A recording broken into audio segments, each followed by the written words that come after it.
बिस्मिल्लाहिर्रहमानिर्रहीम। तफसीरुल मंतिक के सबक नंबर सेशन में खुश आमदीद। आज के सबक के अंदर हम मुफरद और मुरक्कब को पढ़ेंगे। तो मुफरद और मुरक्कब में सबसे पहली बात तो आप ये समझें कि ये मुफरद और मुरक्कब वो नहीं है जो आप सरफ़ में या नहव में पढ़ चुके हैं, क्योंकि सरफ़ और नहव में हमने ये पढ़ा था कि लफ़्ज़ अगर एक है तो वो मुफरद है, और अगर एक से ज़ायद हैं, दो हैं, तीन हैं, चार हैं, जितने भी ज़्यादा हैं वो सारे के सारे मुरक्कब हैं। लेकिन जब हम मंतिक की इस्तिलाह की बात करते हैं तो मंतिक की इस्तिलाह में मुफरद और मुरक्कब का ये मफ़हूम नहीं है। मुफ़रद और मुरक्कब का मफ़हूम बिल्कुल अलग है।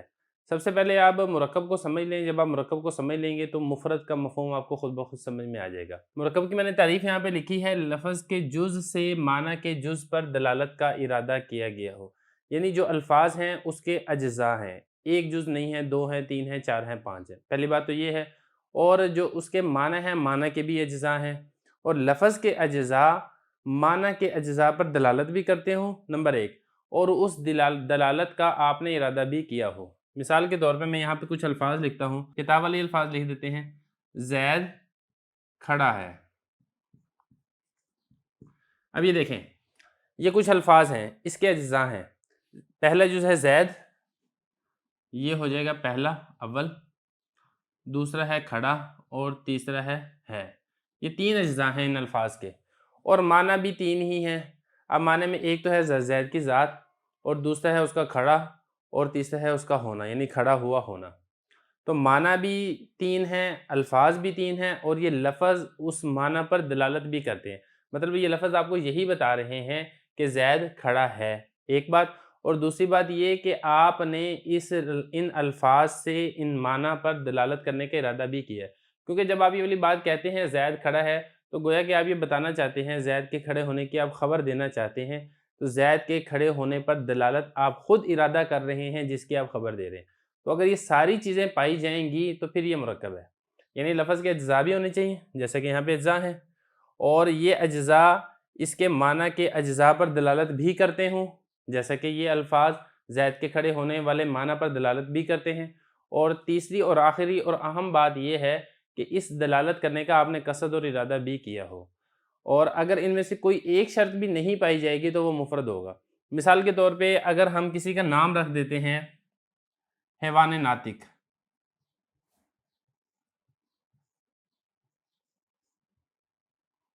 अब जैसा कि आपको मालूम है इंसान की तारीफ़ भी हैवान नातिक ही है, यानी ऐसा जानदार जो बोलने वाला है। जब आपने किसी का नाम रख दिया हैवान नातिक, अब ये देखें अल्फ़ाज़ हैं, अल्फ़ाज़ के अज्ज़ा हैं। पहला जुज़ है हैवान, दूसरा जुज़ है नातिक। तो अल्फ़ाज़ के अज्ज़ा हैं, और ये अल्फ़ाज़ के अज्ज़ा माना के अज्ज़ा पर दलालत भी करते हैं, क्योंकि जो इंसान की हकीकत है वो हकीकत भी हैवान नातिक है।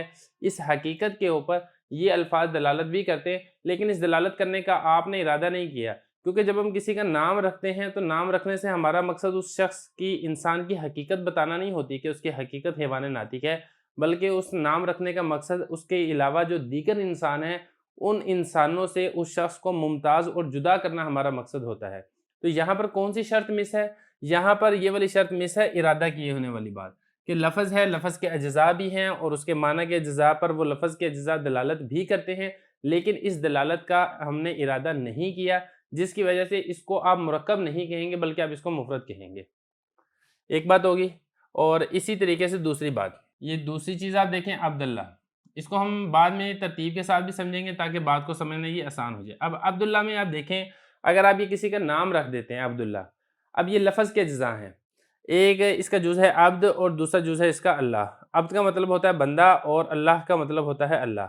अब ये जब आपने किसी शख्स का नाम रख दिया है और उस शख्स के भी अज्ज़ा हैं, मिसाल के तौर पे जिस शख्स का आपने नाम रखा है उसका सर है, उसका पेट है, उसके हाथ हैं, उसके बाजू हैं, उसके पाँव हैं, तो उस शख्स के भी अज्ज़ा हैं, माना के भी अज्ज़ा हैं, लफ़्ज़ के भी अज्ज़ा हैं। लेकिन जो लफ़्ज़ के अज्ज़ा हैं इनसे माना के अज्ज़ा पर दलालत नहीं हो रही। मतलब ऐसा नहीं है कि अब्द से जो ज़ात मुराद है उसके सर के ऊपर दलालत होती हो, और अल्लाह से उस ज़ात के पेट पर या सर पर या हाथों पर दलालत होती हो, ऐसे नहीं है। तो लफ़्ज़ के अज्ज़ा हैं, लेकिन इन अज्ज़ा के बावजूद माना के अज्ज़ा पर दलालत नहीं हो रही। हाँ, अगर आप इससे मुराद ये लेंगे अल्लाह का बंदा, तो फिर अल्लाह का बंदा ये इसका माना है, और अब्दुल्लाह ये इसके अल्फ़ाज़ हैं। अल्फ़ाज़ के अज्ज़ा माना के अज्ज़ा के ऊपर दलालत भी करें, क्योंकि अब्द ये दलालत कर देगा बंदे के ऊपर, और अल्लाह ये दलालत करेगा अल्लाह की ज़ात के ऊपर। तो इस वक़्त तो फिर इसको मुरक्कब कहा जाएगा, लेकिन इसके अलावा अगर आपने किसी खास शख्स का नाम रख दिया है तो फिर इसके अज्जा चूंकि माना के अज्जा पर दलालत नहीं कर रहे हैं, लिहाजा इसको मुरक्कब नहीं कहेंगे बल्कि इसको मुफरद कहेंगे। तो ये होगी दूसरी सूरत। पहली सूरत होगी हैवान नातिक कि लफ्ज़ के अज्जा माना के अज्जा पर दलालत भी करते हो लेकिन दलालत का इरादा ना किया गया हो। दूसरी सूरत है कि लफ्ज़ के अज्जा माना के अज्जा पर दलालत ही नहीं करते। दो सूरतें होगी। और जो बाकी दो सूरतें हैं वो सूरतें बहुत आसान है। उसके यह है कि लफ्ज़ के अज्जा ही ना हो, जैसे इंसान है कि लफ्ज़ के अज्जा हैं लेकिन उनका कोई माना ही ना हो। अब ये इंसान है, ये लफ्ज़ है, इसके अज्जा कौन से? अलिफ, नून, सीन, अलिफ और नून। अब इसमें अगर आप देखें लफ्ज़ है इंसान, इसके अज्जा भी हैं अलिफ नून सीन अलिफ नून, लेकिन इनका कोई माना नहीं है। जब माना ही नहीं है तो फिर इसको भी मुफरद कहा जाएगा, क्योंकि अगर माना होता और दलालत ना होती तब भी वो मुफरद था, माना होती दलालत होती और दलालत का इरादा ना किया होता तब भी वो मुफरद था। यहाँ पर तो सिरे से माना ही नहीं है तो ये बतरीके वाला क्या होगा? ये मुफरद होगा। और आखिरी नंबर पर यह है कि उसका कोई जुज़ ही ना हो, जैसे के। अब ये जो के है ये असल में काफ ज़ेर की है, ये जो आखिर में है ये कोई इसका जुज़ नहीं है। आप ये ना कहें कि यहाँ पे तो दो जुज़ हैं, काफ और हा, क्योंकि हा कोई अलग से हरफ नहीं है, ये सिर्फ काफ पर ज़ेर बताने के लिए लाया गया है, असल में काफ है, तो इसका कोई जुज़ ही नहीं है, तो तब भी ये मुफरद है। तो खुलासा क्या निकला सारे सबक का कि 4 सूरतों के अंदर मुफरद होगा और सिर्फ एक सूरत के अंदर मुरक्कब होगा। अब इसको हम उल्टी तरतीब से लिखेंगे ताकि बात को समझना मज़ीद आसान हो जाए। आपने मुरक्कब और मुफरद को एक तरीके से समझ लिया, अब हम तरतीब को तब्दील करेंगे। अब हम उस तरतीब के मुताबिक जिक्र करेंगे जिस तरतीब के मुताबिक किताब के अंदर जिक्र है, ताकि आपको बात को समझना मज़ीद आसान हो जाए। तो मुरक्कब की तारीफ़ यहाँ पे लिखी हुई है। मुफरद की तारीफ़ में 4 सूरतें होंगी। नंबर 1, वो लफ्ज़ उसका जुज़ ना हो, जैसे के। अब ये जो के है इसका कोई जुज़ ही नहीं है, क्योंकि ये काफ अकेला लफ्ज़ है, अकेला हरफ है। तो अगर लफ्ज़ ऐसा जिसका जुज़ नहीं है तो भी वो मुफरद है। मुफरद की एक सूरत होगी। मुफरद की दूसरी सूरत कि जुज़ हो लेकिन मानादार ना हो, जैसे लफ्ज़ ज़ैद कह लें आप, बल्कि ज़ैद नहीं, लफ्ज़ इंसान कह लें, इंसान ज़ैद भी हो सकता है। अब इंसान के अज़्ज़ा हैं अलिफ नून सीन अलिफ नून, इसके अज़्ज़ा तो हैं लेकिन इन अज़्ज़ा का कोई माना नहीं है, तो भी ये मुफरद है। तीसरी सूरत ये है जुज़ हो, मानादार हो, लेकिन लफ्ज़ का जुज़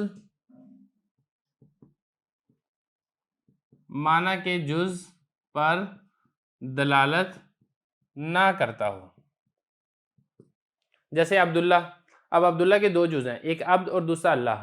जब आप ये किसी का नाम रख देंगे तो ऐसा नहीं है कि इसके दो अज्जा उस ज़ात के अज्जा, सर, हाथ, पाँव, आँख, नाक, इनके अज्जा के ऊपर दलालत करते हो, ऐसे नहीं है। तो लफ्ज़ भी होता है, जुज़ भी होता है, मानादार भी होता है, लेकिन लफ्ज़ के अज्जा अब्द और अल्लाह ये माना के अज्जा के ऊपर दलालत नहीं करते। और चौथे सूरत पर क्या है कि जुज़ हो, मानादार हो और लफ्ज़ का जुज़ माना के जुज़ पर दलालत भी करता हो,